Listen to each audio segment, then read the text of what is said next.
বাংলাদেশের সর্বস্তরের মানুষ, বিশেষ করে তরুণ সমাজ আজ এক ইতিবাচক গণতান্ত্রিক পরিবর্তনের জন্য উন্মুখ হয়ে আছে।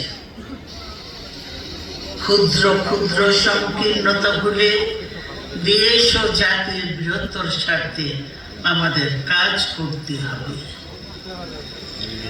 এখনো ফ্যাসিস্টদের দোসররা এবং বাংলাদেশের শত্রুরা গণ অভ্যুত্থানের মাধ্যমে প্রাপ্ত অর্জনকে নস্যাৎ করার জন্য গভীর চক্রান্তে লিপ্ত রয়েছে।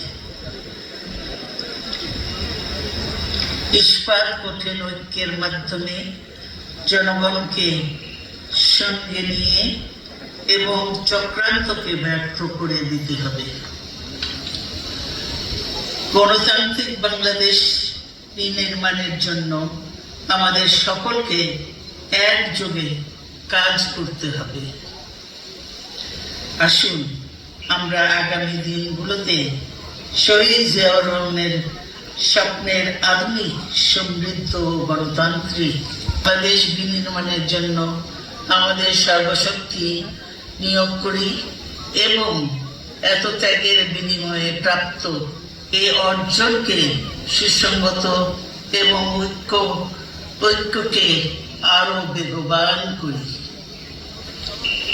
আমি যুক্তরাজ্য থেকে অসুস্থ অবস্থায় আপনাদের আহ্বান জানাতে চাই, আসুন জনগণকে সম্পৃক্ত করে বাংলাদেশ জাতীয়তাবাদী দলকে পূর্বের ন্যায় আন্দোলন, সংগ্রাম ও রাষ্ট্র পরিচালনায় নেতৃত্ব প্রদানে আরো ঐক্যবদ্ধ এবং সুসংগতভাবে গড়ে তুলি।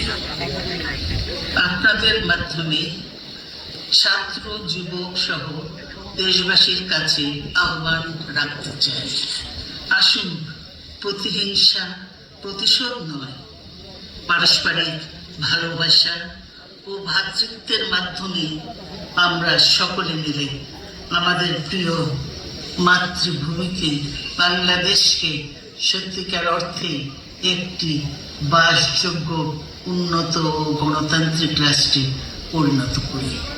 আল্লাহ হাফেজ।